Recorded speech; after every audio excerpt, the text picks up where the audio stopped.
Carolina Rizzotto. Welcome back to another episode of No Ducks Given, the podcast where we talk openly and honestly about the highs and lows in life because vulnerability is a superpower, not a weakness. I'm your host, Carolina Rizzotto, and I'm so happy to be here with you guys today for another episode. Today we're going to be talking about one of my favorite topics in the world, New York City. What is it like living here? But like truly, because there's a version that we see on the news, on social media, in movies, but in reality, what's the day-to-day life like here? And I don't know, what gets so many people to move to a place like New York City? We're going to talk about all of these things here today. I was first drawn to move to New York because of this incredible energy that's kind of impossible to describe. But I remember when I was 14 years old, I did like this girls trip with my mom and my sister. We spent like 2 weeks visiting New York and it was a blast. And I remember that during that trip, I went to Broadway and I watched a Broadway show called Billy Elliot. Billy Elliot, for those of you who don't know, is a story about this 11-year-old boy from England who's the son of a coal miner.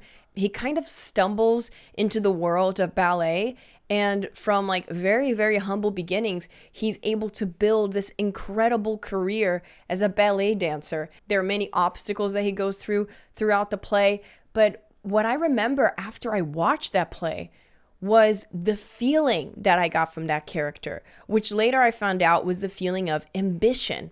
And I just became obsessed with becoming an ambitious person. I was like, you know what? I have to move to New York because I want to be ambitious. I want all my dreams to come true. And I'm going to discover what they are and how to achieve them here in New York. I feel like this is where it would be possible. This is where it can happen. And there was no like actual thing that happened to me that made me think this way. It was just a feeling that I had, a very strong feeling. And when you're walking in the streets of New York, you feel it everywhere. It's a really intense city. This is the place for hustle culture. If you want to become a workaholic, come here. If you don't like working, you're going to be destroyed in New York City, you know? So that is why I wanted to move to New York. It was because I wanted to discover who I was as a person, as a professional, and also to really develop an amazing work ethic and to be incredibly ambitious. One thing that's definitely true about New York City is that it's definitely a concrete jungle. The stereotype lives up to the hype. And I think the reason they call it a concrete jungle is because, yes, the city has a lot of skyscrapers. Ooh, big surprise, right? And yes, the city can get pretty gray, especially in the winter. It's winter time right now. So you go to Central Park, everything is dead. It's not so beautiful. But it's still nature. It's better than nothing. But the jungle part, the jungle has to do with the people because there's just so much diversity all over the city and there's so many characters and personalities. And it's really cool to be in a place where so many different personalities can coexist and respect each other and accept each other. So a couple of my favorite characters in the city that maybe you will even get the chance to run into are the pigeon lady. She usually like stays around Washington Square Park. She has a bunch of like stuffed pigeons that she makes herself. Now, I'm not saying she kills pigeons and stuffs them. I don't know why, but that did cross my mind. I mean, these days it's good for you to be clear, right? But she has like the equivalent of stuffed animal pigeons that she makes and sells. We also have Tiger Hood. He's such an icon in New York. He plays golf around the streets of New York in the middle of the night. And actually, I met him while I was recording a video trying to prove if New York City never sleeps. It's on my YouTube channel if you want to check it out. We played some golf at 2 a.m. It was awesome. And then he told me that a week earlier, Ed Sheeran was playing golf with him right there on the same spot. So Ed Sheeran and I share the same social network now. That's right. Then we also have this guy, and he draws big chalk circles around the streets of New York, which are like good luck spots, bad luck spots, kissing spots, fucking spots, all kinds of spots you can't imagine. This dude just draws a circle and he writes in the middle, bad luck spot. And the other day I was walking around Union Square and the dude had drawn like so many bad luck spots. It was a mine. I've actually spoken to him a few times, and I remember him telling me that after he went through this breakup with someone, he started drawing bad luck spots around the office where this person worked from. Things got pretty aggressive. Bad breakup right there. I'm not saying that's behavior that I support, but it's definitely entertaining. So all of these kinds of characters play into the jungle that is New York City. Of course, these are a couple of extremes. There's also just, the blend of people that have different backgrounds, both socially, culturally, age-wise. Everybody's just put together in this one big place. And naturally, crazy things happen, And I'm glad to be one of the people who contribute to the craziness of New York City. Sometimes even with my videos, I have a YouTube video where I dressed up as an inflatable shark in Times Square and I try to make money for the day. That's because I wanted to know about the lives of the costume characters that are in New York City. In case you've never been to New York, you might not know this, but Times Square is known for having people who dress up as Mickey Mouse, Minnie Mouse, the Hulk, Iron Man, the Statue of Liberty, just these random people dressed up in costume, and they approach tourists and they take pictures with them. And then they ask you for tips. So there's a lot of prejudice against these people in New York. And I wanted to understand what their lives were like and to know, are they really aggressive? What are their intentions? What's the day-to-day like? How much money do they make? These are also characters that contribute to New York City. And I felt like I was definitely making my part too, dressed up as a shark. I mean, I was 6'5" in terms of height because I was inflatable. I was huge. So I looked absolutely ridiculous, but I made so many people laugh that day. It was really rewarding. I just love making people laugh. It's one of my favorite things to do. I love making a goofball of myself. I love laughing at myself. As you're exposed to so much craziness in the city, and gosh, these are only a few of the examples of the things we see every day. I think you just naturally living here become more open-minded because I think people are also just work so hard here. They don't really have time to judge others. And New Yorkers are really straight up. They will tell you what they think. If you're blocking their way in the sidewalk, they'll tell you to off. Sometimes, yes, it might be a little bit aggressive, but I feel like you learn to detach yourself from it. I remember the first time that I told someone to off on the street. It was a big moment for me. Now, in my defense, they deserved it, okay? I was on the street. I wasn't in the middle of the sidewalk or anything. I was in a little corner taking a couple of pictures because I'm a photographer. And this person just get out of my way, whatever. And I was like, fuck you. What? Anyway, it was a whole thing. This was such a long time ago. This was 7 years ago. But I feel like it's a rite of passage living in New York, telling somebody to fuck off. I just truly think that living in New York, I've learned to give no ducks. If I feel something, I will say it to you. And I think that's what moves the city. And the same applies with accepting people for their differences. And we're just way too focused on doing our thing and succeeding to actually spend time judging other people. It's definitely a place where you learn to be more open-minded and where people can be a little bit more aggressive. But I think it's whatever, it'll give you a tough skin and it'll help you not take it personally. If someone also is just really aggressive with me on the street for no reason, I usually just think of it as, okay, they're having a tough day. Everyone's just going through their thing and it's fine. We respect each other's bubble and space. Though sometimes that's absolutely impossible in the New York City subway. And that's another part of New York that's pretty amazing. The subway has its problems. I'll admit it. And having lived in New York in 2015 and now again in 2023, I can say that the subway system has gotten worse, which is a shame because it's something that I've always praised so much. There are service changes all the time. So it's the train is running on, let's say it's supposed to run on this line, right? Let's say through the west side. Suddenly, it decides to run on the east side. It's not going to let you know necessarily. It's just going to let it happen. And every day, you kind of need to check if there's a change of service. There was a time that I took the L train, which is the train line that takes you from Manhattan into Brooklyn and vice versa. And there was a time that I was just trying to get from Bedford Avenue, which is in Williamsburg. It's the first stop in Brooklyn. And just go into Manhattan usually takes me 10 minutes. It took me 45 minutes to take the L train. And not because I was waiting for the train to arrive. Not at all. It's just that the train went all the way to the second stop. And then it decided to go backwards. So I was like, what is going on? And it's one of the reasons that I'm actually scared of living in Brooklyn because so much of my life right now is in Manhattan work-wise. If the L train isn't working and it's one of the main lines that connects Manhattan to Brooklyn, I mean, I can't live in Brooklyn, even if I wanted to. So right now, I'm Team Manhattan for that reason. If you're not from New York, you might be thinking, well, why don't you just take the bus or the cab? Neither do the drivers nor the pedestrians respect traffic law. So you're going to be in trouble. Oftentimes, the fastest way for you to get somewhere is by taking the subway, even with these service changes. At least most of the time when the train line is screwed up, it's like on a weekend or late at night. But still, during the day, it's been happening and it's a little bit stressful. And the service changes, they don't only have to do with construction. They're also just about weird things that happen in the subway. For example, one time I was on the train, everything was going fine, making my way to my destination, and they stopped the train and they literally announced, hello passengers, I'm so sorry, but we're gonna have to delay train service because someone threw their bike on the train track. Excuse me?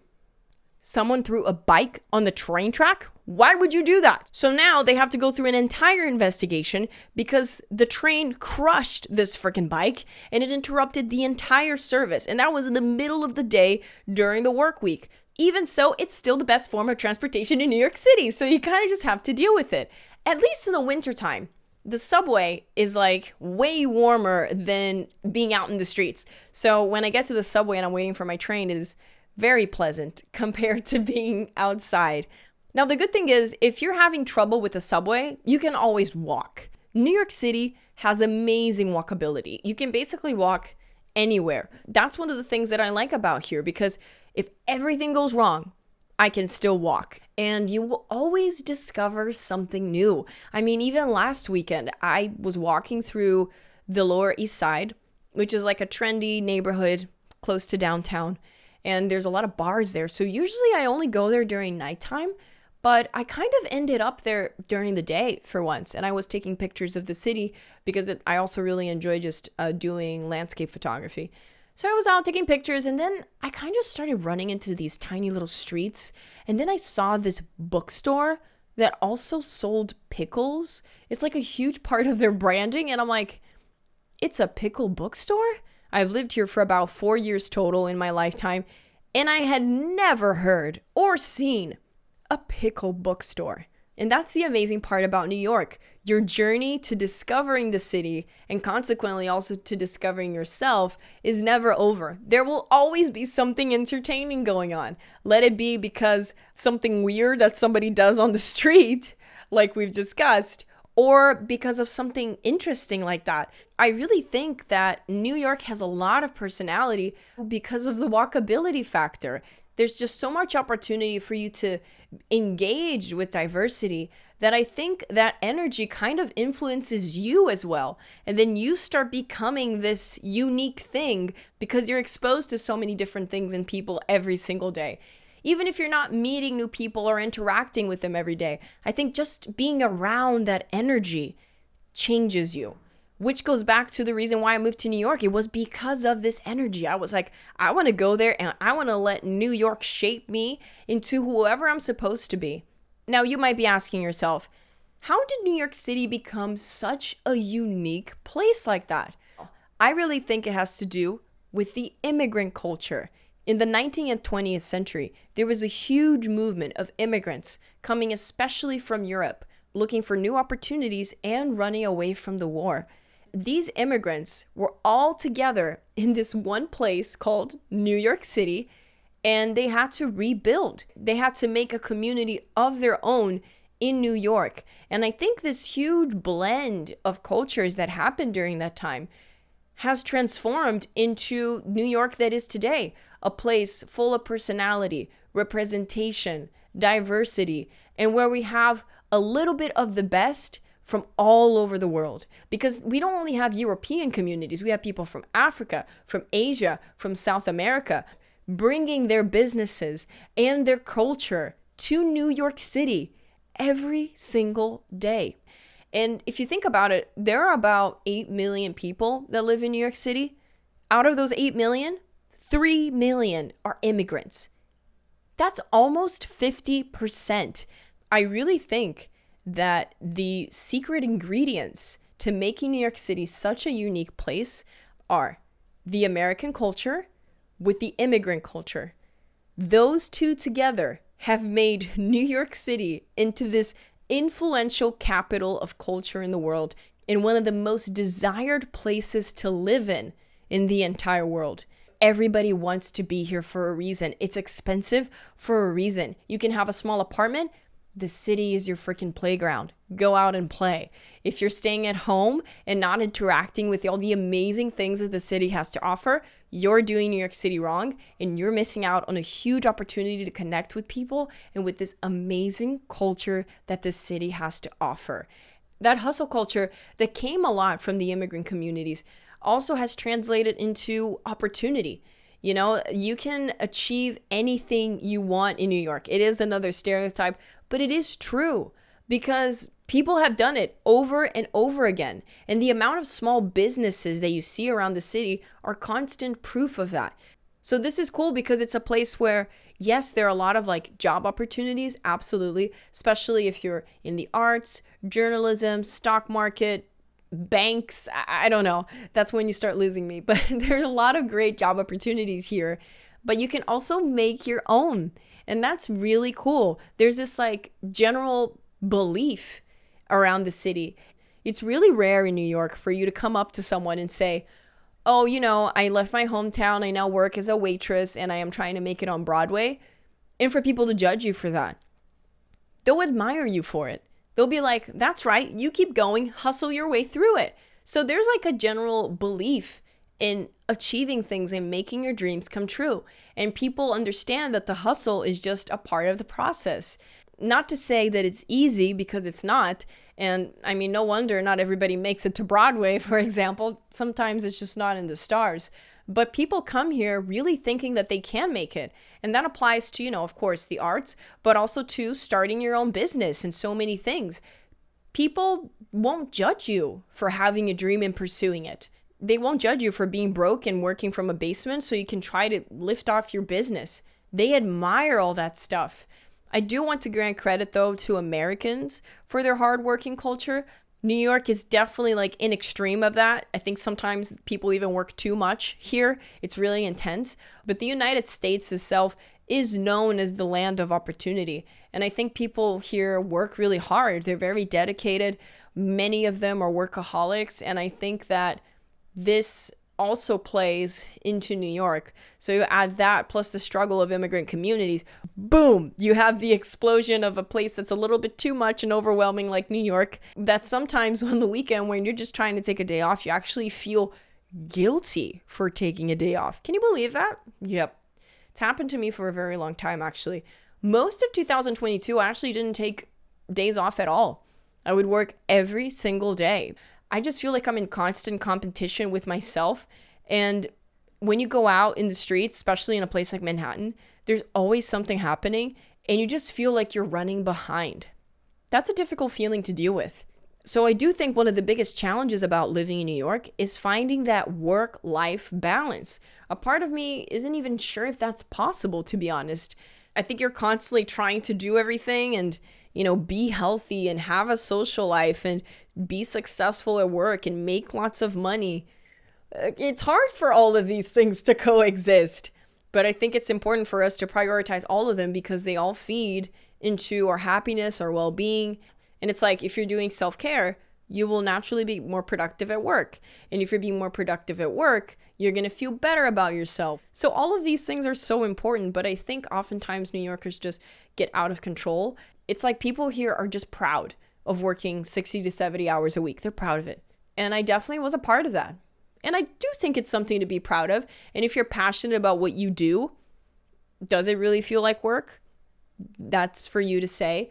But it can definitely be too much. It's overwhelming. But this year I'm definitely trying to, and I am prioritizing my physical and mental health so much.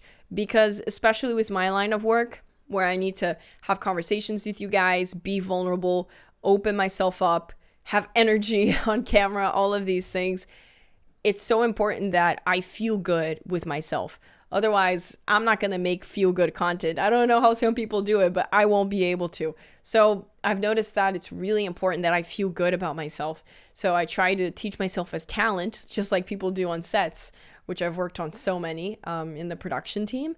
So I try to think like, what would I do to make my talent on a commercial feel better before shooting? And I try to do that to myself every single day. And I think that's the kind of treatment that we all deserve. In contrast with all of this, though, there is this expression of work hard, play hard. And that is definitely a big part of life in New York. The same people that are working 60 to 7 hours a week are oftentimes overcompensating for all of that work and going crazy in the club on the weekends. Absolutely. I've definitely had my phase of overcompensation when I had like 3 jobs and I was going to school. I needed a break. And so on the weekends, I would drink a lot and go a little crazy. And it was good for me at the time. It's what I needed. Today, now that I actually have a little bit more balance and I know how to take care of myself. At the time, I definitely didn't. I was just like wake up and go straight to work. I didn't do anything for myself in the morning. I wouldn't even have breakfast. I would just put clothes on and get straight to work. Now I have this whole ritual going on. It's great. But at the time I didn't. So I was always so stressed out. The only way that I could find to relax was to do something extreme that would make me relax. Otherwise, I just wouldn't be able to. There are definitely some really crazy parties in New York City, but there are many different scenes, so you can find a place that you fit in. It just might take a little bit of exploration until you find the right place. For example, in 2015, when I first moved to New York, I was still in college, and the main place that I wanted to go out was the East Village because it had a lot of young people and the bars were kind of crazy and fun and just a really good young vibe. But fast forward now to 2023, I don't hang out in the East Village anymore. It's actually pretty rare because it's mostly college kids from NYU. And you're like, who are these babies? It's been interesting to me that I've had to find a new social scene, but I always find something interesting in New York. And it's usually because of the people. If I just go to a party and I don't interact with anybody, I'm just like listening to music or whatever, the night is not nearly as exciting as if I had talked to like 10 different people. So I love going to bars and talking to strangers. So I try to go to places where people are more open for that. Usually clubs don't offer that kind of environment, though I have made friends in clubs before. Rare to keep that connection after that night, but I have been friendly with people in clubs. That could be totally taken the wrong way out of context, but it doesn't matter. I'll let your imagination go with it. But I just like engaging in conversations with strangers, and people usually have the tendency of opening up to me a lot. I think it's because I genuinely care about people. Like, I actually want to know what's going on in their lives, and I want them to share with me all their deepest thoughts and fears. And sometimes people are like, oh, I'm never going to see you again, so it doesn't really matter. So I'm going to tell you about how, like, I hooked up with my best friend's wife and whatever. And I'm like, oh, okay, let's talk about that. And I try not to be judgmental about it because, number one, what am I going to learn by being judgmental? And number two, who cares? It's their life and they're sharing it. So I'm getting the opportunity to listen, and it's pretty interesting. You can learn a lot from people by just listening. And so there are definitely the evenings where I do a lot of that. I talk to strangers, and sometimes I go out by myself on purpose to meet strangers because people will approach you here and they're not going to think you're a total weirdo for being alone. What I think is great about interacting with strangers is not only listening to their stories, but also kind of just seeing where the night takes you. Sometimes you can meet someone and they're like, oh, we're going to this other bar. You want to join? You can also just change your mind about what you're doing so easily. So if the bar that you went to you don't like, there's probably another bar right around the corner or right next to that bar. So you have so many opportunities to change your mind and go with the flow of the evening, which is why I'm not surprised when I'm up until like 5, 6 a.m. easily. But you have to be open, let the experiences come to you, go with the flow. Sometimes maybe I think today I'm a little bit too disciplined because I'm like, all right, it's 2 a.m. I want to wake up early tomorrow, so I'm going to head out. But that's because I have my like little self-care routine. And if I don't wake up early, it kind of screws up my day. But if I feel like there's more that the night still hasn't shown me, I absolutely throw myself into the adventure and see where it takes me. We can do a whole other episode about nightlife stories in New York. And actually, I would love to bring a special guest into that episode as well so we can exchange experiences. New York is just such a lively place. So at least you can work really hard here and still find great getaways on the weekend. There's always something interesting going on, and you don't have to worry about bars closing at 2 a.m. like in most of the United States. So many places close at 4, and then there's the after party and the after party and the after party. New York has become one of my favorite cities in the world because it's a place that offers so many opportunities for self-discovery, human connection, work opportunities. And you might know how your day is going to begin, but you never really know how it's going to end. There have been so many times when I'm about to go to bed and I'm surprised with how my day went. I'm like, I had no idea that this was going to happen. Especially when it comes to meeting people. The amount of people that I have run into on the streets of New York is madness. I run into people all the time. People that I know, celebrities, all these things, millionaires. Did you know that 1 out of 25 New Yorkers is a millionaire? So we're just walking by millionaires like by the minute. So you never know who you're going to run into, who you're going to meet, what opportunity is going to come your way. But in New York, everything is possible indeed. People believe in the impossible. They're going after the impossible, and they're all just, smushed together into this small island and trying to make it all work. So it's a wonderful place to live in. It's also a wonderful place to lose yourself and to go insane and then find yourself and then lose yourself again and then find yourself again over and over again. Because New York is a place that's ever changing, really fast moving. You kind of learn to adapt to that and to deal with that instability, embrace the best of it, and see where life takes you. So living in New York is about letting yourself be molded by the city, by the experiences, keeping an open mind, chasing opportunities, and just embracing the spontaneity of the city and the best that it has to offer. I really hope that I was able to give you guys a good idea of what it's like to live in New York City. I'm happy to do other episodes where I'm more specific about different parts of this story. We can talk more just about what it's like working in New York, what it's like dating in New York. There are so many different things that we can discuss, but this was like an overall point of view of what living in New York City is like. Of course, from my perspective, maybe it's a little bit too romantic. I don't know, but I just love New York City so much. I mean, come on, guys. I have a tattoo of New York City. A tattoo. That's because I want to take this energy and this feeling that I get when I'm here everywhere with me. And it's like, even when life sucks, even when everything is falling apart and is going wrong, which it does happen, okay, quite a lot. All the time, actually. I'm always having to re-strategize and be like, okay, I guess that didn't work, so what are we going to do now? Even when everything is going wrong, I'm still like, man, everything's going wrong in freaking New York City, baby. That's right. I just love New York, and I feel like I'm living the dream every single day here. There's never a moment where I'm not grateful for living here, even though I'm away from my family, my closest friends, and having to do so much of this journey of life by myself, starting my own brand here on the web. It's absolutely crazy. It's something I've never done before, but I believe in it because New York believes in me, I guess. That was a little too romantic for sure, but I don't care. I'm so happy to be experiencing this, and I really hope that I was able to illustrate to you guys today a little bit of the life in New York. It's messy, it's complicated, it's unpredictable, it's magic. Thank you guys so much for tuning in on today's episode. Remember to support this podcast by giving it a really nice, shiny review. Share this episode with some friends that need to hear about how amazing New York City is. Or, if you want to hate on it, that's fine too. We can also do an episode hating on New York. And feel free to follow me on my social media. All the information is in the description of the podcast. I'm your host, Carolina Rizzotto, and this was No Ducks Given. I'll see you guys next week.